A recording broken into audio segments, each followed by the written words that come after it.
శ్రోతలందరికీ నమస్కారం. డబుర ధనలక్ష్మి గారు రచించినటువంటి రెండో జీవితం అనే మంచి కథను విందామా?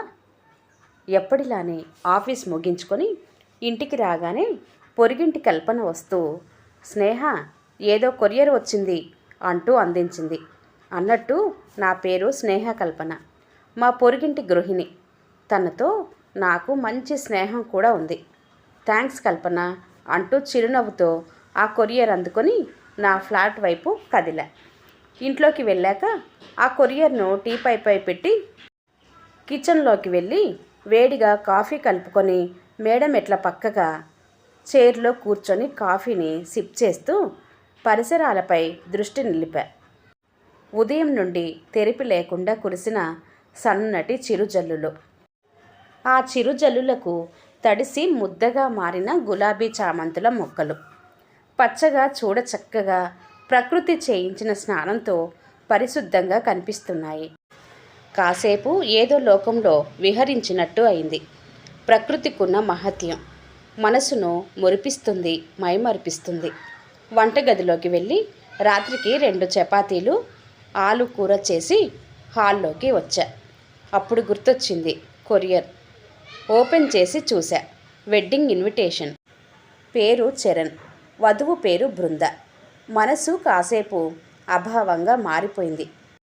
గతం ఒకప్పటి నా భర్త, ప్రస్తుతం మాజీ భర్త. పెళ్ళికి ముందు ఫోటోలు మాత్రమే చూసుకున్నాం. ఎక్కువ సమయం లేకపోవడంతో పెళ్ళి 3 రోజులు ఉండగా మాత్రమే ఒకరికొకరు ఎదురుపడ్డాం. పెళ్ళికి పట్టుచీరలు సెలెక్ట్ చేసుకోమని చరణ్ అమ్మా నాన్నల పర్మిషన్తో నన్ను తీసుకెళ్ళాడు. అలా మొదటిసారి తనతో తన బైక్పై కూర్చున్నా. ప్రయాణంలో చిరుస్పర్శ. గుండె ఉద్వేగంతో ఉలిక్కిపడింది. తన చూపులు మనసులో మునుపెన్నడూ లేని అలజడిని రేపాయి. తన హుందా ప్రవర్తన తనపై గౌరవాన్ని పెంచింది. నాకు నచ్చిన కలర్ చీరలే సెలెక్ట్ చేశాడు. ఇద్దరం అక్కడికి దగ్గరలోని కేఫ్కి వెళ్ళి కూర్చున్నాం. కాఫీ ఆర్డర్ చేశాడు. నేనంటే ఇష్టమేనా, నాతో పెళ్ళి నీకు ఇష్టమేనా అని అడిగాడు. అమ్మా నాన్నలకు నచ్చారు, నాకు కూడా ఓకే అన్నాను కాస్త సిగ్గుపడుతూ. బహుశా ఆ సిగ్గు నచ్చిందేమో. తను నన్ను మరలా నా కళ్ళల్లోకి గుచ్చి గుచ్చి చూడటం తెలుస్తుంది. ఇంటికి రాగానే మనసంతా తేలిపోతున్న భావన. పెళ్లి గడియలు దగ్గర పడుతున్న కొద్దీ మనసులో తెలియని ఉద్వేగం. తన తొలి స్పర్శ తాలూకు మధుర భావన గుర్తొచ్చినప్పుడల్లా సిగ్గుతో ఎరుపెక్కే బుగ్గలు, పెళ్లి పసుపులు. నా మనసు నిండా చరణ్తో నా 10 ఏళ్ల జీవితం గురించి కోటి ఆశలు. పెళ్లి పనులతో హడావుడి మొదలు. నాన్న రైల్వే ఉద్యోగి, అమ్మ గృహిణి. అన్నయ్య ప్రైవేటు కంపెనీలో ఉద్యోగం. అన్నయ్యకు పెళ్లి జరిగింది. వదిన చాలా మంచిది. అన్న వదినలకు 2 అబ్బాయిలు, చిన్న పిల్లలు. నేను మున్సిపల్ ఆఫీస్లో జూనియర్ అసిస్టెంట్. ఇది నా కుటుంబం. చరణ్ తండ్రి నాన్న సహోద్యోగి. సంవత్సరం క్రితం హైదరాబాద్ నుండి ట్రాన్స్ఫర్పై ఈ ఊరొచ్చారు. కులాలు ఒకటే. చరణ్కు 2 అన్నలు, 1 అక్క. చరణ్ తల్లి గృహిణి. చరణ్ కూడా వ్యవసాయ శాఖలో ప్రభుత్వ ఉద్యోగి. చూస్తుండగానే మా పెళ్ళి కూడా జరిగిపోయింది. అలా నేను తన కుటుంబంలోకి, చరణ్ నా జీవితంలోకి. మా ప్రయాణం మొదలైంది. తనతో కొత్త జీవితం మొదలైన ఆ రోజుల్లో ఆ క్షణాలు ఎంత మధురమో. ఒకరి కోసం ఒకరం అన్నట్టుగా ఇద్దరం పక్కపక్కనే ఉంటున్నా కూడా అది చాలదన్నట్లు ఇద్దరి మనసులో, ఆలోచనలో కూడా ఎప్పుడూ వదిలి ఉండలేని భావన. కలిసి గడిపే క్షణాల కోసం ఇద్దరిలోనూ ఆరాటం. మూడో మనిషి ఆలోచన ఉండేది కాదు. నిజానికి నేను ప్రేమ అనే భావనను అనుభూతి చెందింది చరణ్ సాంగత్యంలోనే. మా మధ్య చిలిపి అలకలు, బుజ్జగింపులు, సరదాలు, ఎడతెగని కబుర్లు లెక్కలేనన్ని. అన్నిటికంటే ముఖ్యంగా చరణ్ సూదంటి చూపులు నాకు చాలా ఇష్టం. తన చూపులు, తన ప్రేమ ఒక మైకం. నాకు ఆ మత్తు ఆజన్మాంతం. సాఫీగా సాగిపోతే ఈ కథ ఇంతవరకు రాదుగా. చరణ్ వాళ్ళ రెండో అన్న అంటే మా బావ కొడుకు. విదేశాల్లో చదవాలని, అక్కడే సెటిల్ అవుతానని పట్టుబట్టాడు. అందుకు డబ్బు అవసరం ఏర్పడింది. చరణ్ నాకు తెలియకుండా, మాట మాత్రం చెప్పకుండా 15 లక్షలు లోన్ తీసుకొని డబ్బు సర్దాడు. నిజానికి చరణ్ ఈ విషయం నాకు చెప్పాలి అన్నాడట. చరణ్ వాళ్ళ అన్న వదినలు, ఇలాంటి విషయాలు ఆ అమ్మాయికి చెప్పడమేంటి, ఆడవారి పెత్తనమా అంటూ ఏవేవో మాటలు చెప్పేసరికి చరణ్ కూడా ఈ విషయం నాకు చెప్పలేదు. ఎవరి స్వార్థం వాళ్ళది. చూడ్డానికి అందరూ మంచివాళ్ళే.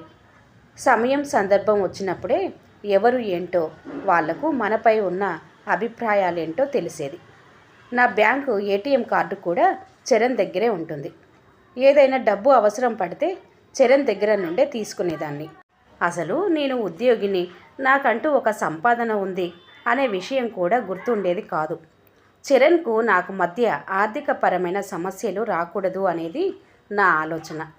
అసలు మా ఆయనపై నాకున్న ఇష్టం ముందు నాకు ఏది ఎక్కువ కాదు అనిపించేది. మా ఆయన లోన్కు అప్లై చేసి డబ్బు తీసి ఇచ్చాడనే విషయం నాకు తెలిసింది.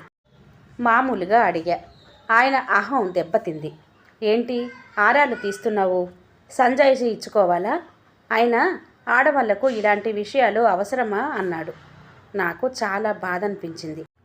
ఆ డబ్బు ఇవ్వకూడదు అని కాదు, కనీసం మాట మాత్రంగా ఆయన భార్యగా కాకుండా ఒక స్నేహితురాలిగా భావించి ఒక మాట నాతో పంచుకుంటే నాలో కూడా కష్టం సుఖం పంచుకునే అర్ధాంగి హోదా ఇచ్చాడని తృప్తి పడేదాన్ని. 6 నెలల వ్యవధిలో ఎన్నో చిన్న చిన్న విషయాలు గొడవలుగా మారిపోయాయి. నాకు ప్రెగ్నెన్సీ నిలిచింది. సంతోషంగా ఆ విషయం చెప్దామనుంటే స్నేహితులతో పార్టీ అంటూ ఫుల్గా తాగొచ్చి అనవసరంగా నా మీద చేయి చేసుకున్నాడు. మా మధ్య మాటలు లేవు. మరుసటి రోజు ఏమీ జరగనట్టు ఆఫీస్కి వెళ్ళిపోయాడు. నేను పలకరించే ప్రయత్నం చేసినా విసిరిగొట్టాడు. నా మనసు గాయపడింది. విపరీతంగా ఆలోచించటం, బాధపడటం వల్ల తీవ్రమైన జ్వరం. దానితో పాటే అబార్షన్ కూడా అయినా చరణ్లో బాధ కనిపించలేదు. తన నుండి ఓదార్పు ఆశించటం కూడా అత్యాశే అయింది. ఇక మా మధ్య దూరం కొద్ది కొద్దిగా పెరుగుతూ వచ్చింది. ఈలోపు మా మామగారు కాలం చేశారు. మామగారు మంచి వ్యక్తి. ఆయన మరణం మా కుటుంబానికి లోటు అనే చెప్పొచ్చు. పిల్లల చదువుల కోసం, సెటిల్మెంట్ కోసం మామగారు తీసుకున్న అప్పులకు మామగారి రిటైర్మెంటు డబ్బు సరిపోలేదు. కొంత అప్పు భారం చరణ్పై పడింది. సరిగ్గా అప్పుడే అత్తగారికి అనారోగ్యం. దెబ్బ మీద దెబ్బలా అయిపోయింది మా పరిస్థితి. నాకున్న సెలవులు అన్నీ అత్తగారిని చూసుకోవడానికే ఉపయోగించుకున్నాను. ఇదే సమయంలో మా పుట్టింట్లో విషాదం. రోడ్డు మీద బైకుపై వెళ్తున్న అన్నయ్యకు యాక్సిడెంట్ జరిగి తీవ్ర గాయాల పాలయ్యారు. కార్పొరేట్ హాస్పిటల్లో చేర్చారు.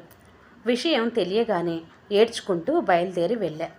12 రోజుల ట్రీట్మెంటు తర్వాత అన్నయ్య చనిపోయాడు. అసలు నా జీవితంలో ఒక సమస్య ఏంటో అర్థమయ్యేలోపు వెంటనే మరో సమస్య మొదలైపోతుంది. అత్తవారింట్లో సమస్యలు మరోవైపు.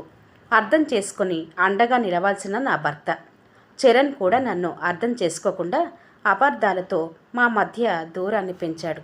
ఇక అన్నయ్య మరణంతో అమ్మా నాన్న జీవచ్యవాలైపోయారు. నేను కూడా అన్నయ్య మరణంతో చాలా కృంగిపోయాను. వదినకు లోకజ్ఞానం తక్కువ. 2 పిల్లల చదువు, భవిష్యత్తు, బాధ్యతలు ఉన్నాయి. నాన్న ముందు జాగ్రత్తగా రిటైర్మెంటు డబ్బుతో ఇల్లు కట్టించారు కాబట్టి కొద్దిలో కొద్దిగా ఆర్థికంగా సమస్య లేదు. నాకు చరణ్కు మధ్య ఆర్థిక సమస్యలు పెరిగాయి. మా మధ్య దూరం కూడా పెరిగింది. పైగా మా చుట్టూ ఉన్న అందరూ ఆ దూరాన్ని పెంచేవాళ్లే తప్ప మా మధ్య అనుబంధాన్ని కుదిర్చే వాళ్ళే లేకపోయారు. ఇదే సమయంలో చిన్న చిన్న గొడవలే చిలికి గాలివానలైనాయి. ఒకరోజు ఇంట్లో పెద్ద యుద్ధమే జరిగింది. అంతే, చరణ్ మరలా నాపై చేయి చేసుకున్నాడు. ఇక నేను అవమానంతో బాధతో పుట్టింటికి చేరుకున్నాను. కుల పెద్దలు పంచాయతీ పెట్టి మా ఇద్దరిని కలపాలని చూశారు. అమ్మ నాన్న సర్ది చెప్పడంతో నేనేమో మనసు మార్చుకొని చరణ్తో వెళ్ళడానికి సిద్ధమని చెప్పాను. చరణ్ ససేమిరా ఒప్పుకోలేదు. విడాకులు కావాలని పట్టుబట్టాడు.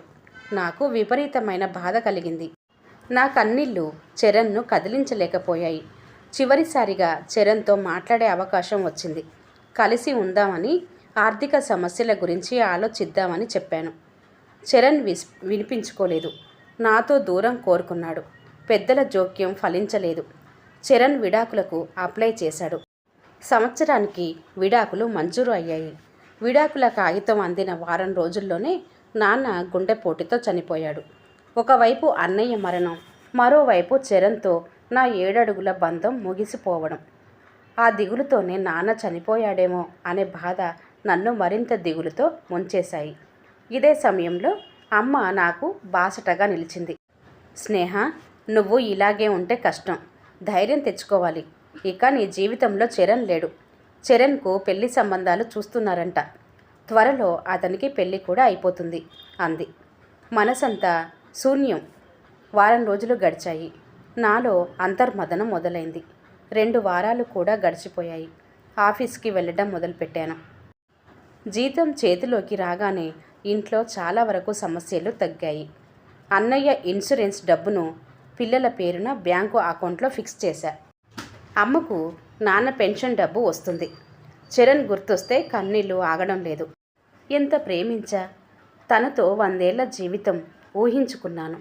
తనతో ఊహల్లో కట్టుకున్న నా స్వప్న సౌధం పేక మేడలా కూలిపోయింది. ఎంత ఆలోచించినా నేను చేసిన తప్పు అర్థం కావడం లేదు. ఓ భార్యగా తన ప్రేమలో ఓ పదిలమైన స్థానం, మంచి ఇల్లాలుగా తన కుటుంబంలో స్థానం, ఓ ఉద్యోగినిగా ఆర్థిక విషయాల్లో జాగ్రత్త, తన కష్టం సుఖం పంచుకునేంత చనువు, ఇవేగా నేను చరణ్ నుండి కోరుకుంది. ఇంతేకాక భార్యాభర్తలన్నాక అపార్థాలు రావటం సాధారణం.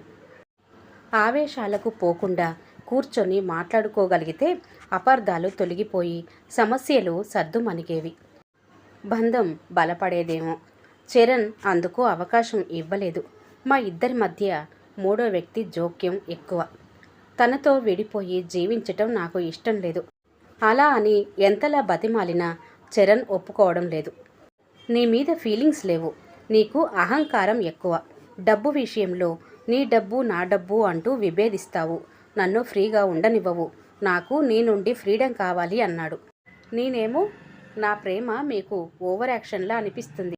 తాగుడు, లేట్ నైట్ సరదాలు, మితిమీరిన ఆడ స్నేహాలు వద్దనడం, డబ్బు విషయంలో జాగ్రత్త పడటం, ఇలాంటివన్నీ మీకు ఫ్రీడమ్ లేకుండా చేస్తున్నాయి. మీతో మంచి జీవితాన్ని, భవిష్యత్తును ఆశించటం తప్ప అంటూ నిలదీశా. తన దగ్గర సమాధానం లేదు. అలా నా జీవితం అనే అధ్యాయం నుండి చరణ్ అనే చాప్టర్ ముగిసిపోయింది ఒక అధ్యాయమే కానీ జీవిత పుస్తకం కాదు అని నేను తెలుసుకోవడానికి నాకు పెద్దగా సమయం పట్టలేదు. ఒకప్పుడు పెళ్ళంటే 100 ఏళ్ల జీవితం అనేవారు. నేను కూడా అదే భ్రమలో ఉండేదాన్ని. ఇప్పుడిప్పుడే అర్థమవుతుంది. పెళ్ళంటే 2 వ్యక్తులు కాదు, 2 హృదయాలు కలిసి చేసే ప్రయాణం. ఒకరి పట్ల ఒకరు నిండైన ప్రేమతో, అవధులు లేని ఆరాధనతో, నమ్మకంతో, చక్కని స్నేహంతో, సమానత్వ భావనలతో, బలహీనతలను ఆమోదిస్తూ, బలాలను పెంపొందించుకుంటూ, బాధ్యతలు పంచుకుంటూ జీవితకాల బంధంగా ఉండగలిగితేనే పెళ్లి చేసుకోవాలి తప్ప సమాజం కోసమో, వయసు వేడి చల్లార్చుకోవడానికో, పెద్దల బలవంతానికో, లేక నాకు కూడా పెళ్ళైంది, నేను కూడా ఒక సంపూర్ణ పురుషుడిని, స్త్రీని అని నలుగురిలో చెప్పుకోవడానికి పెళ్లి చేసుకోకూడదు. చరణ్లో అవగాహన లోపమే లేకపోతే చరణ్కి అర్థమయ్యేలా మా పెళ్లి విలువను నేను చెప్పలేకపోయాను. కానీ చదువులో అన్ని పరీక్షల్లో ఫస్ట్ క్లాస్లో పాస్ అయిపోయా. ఇక నా చేతిలో ఏం మిగిలి లేదు. ఈ ఆలోచనల నుండి, వేధించే ఈ గతం నుండి బయటపడాలి. మనసుకు తగిలిన గాయాల నుండి కోలుకోవాలి. ఆడపిల్లనని అల్లారు ముద్దుగా పెంచి పెద్ద చేసిన నా తల్లి నా వల్ల కన్నీరు కార్చకూడదు అనిపించింది. నాకు నేనే సర్ది చెప్పుకున్నా. గుండె ధైర్యంతో అడుగేశా. ఉద్యోగంపై దృష్టి నిలిపా. మునుపటి కంటే మరింత జాగ్రత్తగా, ఉత్సాహంగా, అనుకున్న సమయానికి నా పని నేను చక్కగా చేయటం వల్ల పై అధికారుల నుండి నాకు ప్రశంసలు అందాయి. నెల నెల జీతం నాకు ఆర్థిక ధైర్యాన్ని ఇచ్చింది. అమ్మ నాకు సపోర్టుగా నిలబడింది. వదిన 2 హెల్పర్స్తో హోమ్ ఫుడ్స్ బిజినెస్ మొదలుపెట్టింది. లోన్ తీసుకొని ఇండిపెండెంట్ హౌస్ కొన్నాను. 6 నెలలు గడిచిపోయాయి. అమ్మ వదినకు తోడుగా నాన్న కట్టించిన ఇంటిలోనే ఉండిపోయింది. నేను ఒంటరిగా ఉంటున్నా. ప్రశాంతంగా ఉన్నాను. నా మంచితనం తెలుసు కనుక ఇరుగు పొరుగు కూడా సహకారంగానే ఉన్నారు. నచ్చిన పూల మొక్కలు పెంచుతున్నా. నచ్చిన పుస్తకాలు చదువుతున్నా. మనసును ఆధ్యాత్మికత వైపు మళ్లించా. అమ్మ నాకు పెళ్లి సంబంధాలు చూస్తుంది. నాకు పెళ్లి మీద ఆసక్తి లేదు. పెళ్లికి సంబంధించి నా అంచనాలకు సరిపోయే వ్యక్తి దొరకడు. దొరికితే అప్పుడు ఆలోచిస్తానంటూ చెప్పాను అమ్మకు. కాలం ప్రశాంతంగా సాగుతుంది. ఇదిగో ఇప్పుడు చరణ్ వెడ్డింగ్ ఇన్విటేషన్ నన్ను గతంలోకి తీసుకెళ్ళి మనసును జ్ఞాపకాల అలలతో పలకరించింది. మరలా చరణ్ ఆలోచనలతో నాకు నిద్ర పట్టదు అనుకునేరు. నన్ను కాదని కొత్త జీవితం మొదలుపెట్టిన తను నాకు పరాయి వ్యక్తి. పరాయి వ్యక్తుల గురించి ఆలోచించటం సబబు. ఉదయం ఆఫీస్కి వెళ్ళాలి కదా మరి. ఇది నా 2వ జీవితం. అందుకే కడుపు నిండా భోంచేసి నిద్రలోకి జారుకుంటున్నా. కథ సమాప్తం అండి. కథ కనుక నచ్చినట్లయితే మా ఛానల్ని లైక్ చేయండి, షేర్ చేయండి, సబ్స్క్రైబ్ చేసుకోండి. ఆల్ అనే బటన్ని ప్రెస్ చేయండి. మళ్ళీ కలుద్దాం ఇంకో మంచి కథతో.